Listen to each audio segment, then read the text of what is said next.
Halo, kembali lagi dengan Bunda Didi. Sore ini aku masak ayam goreng kecombrang, teman-teman.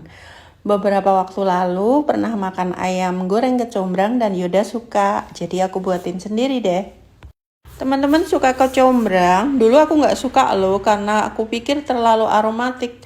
Tapi ternyata kalau kita sudah tahu cara ngolahnya, itu bisa jadi bumbu ayam goreng yang enak. Tapi cuma untuk taburannya ya, bukan untuk bumbu ungkepnya. Jadi batang kecombrang yang udah direbus dan diperas kita campur sisa bumbu rebusan ayam. Kemudian nanti kita goreng. Nah, sebelumnya kita goreng ayamnya dulu sampai agak kering ya teman-teman, seperti ini. Kalau Yoda kemarin tuh makan ala Padang, warung yang viral di Semarang.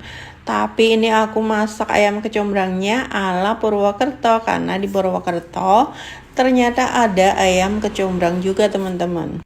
Jadi bumbunya digoreng terpisah seperti ini. Jadi untuk keluarga yang gak suka kecombrang seperti suamiku tuh aman, tetap bisa makan ya. Tapi tadi ternyata suamiku juga doyan. Jadi ternyata kecombrang itu enak teman-teman kalau kita bisa ngolahnya. Oke, selamat mencoba.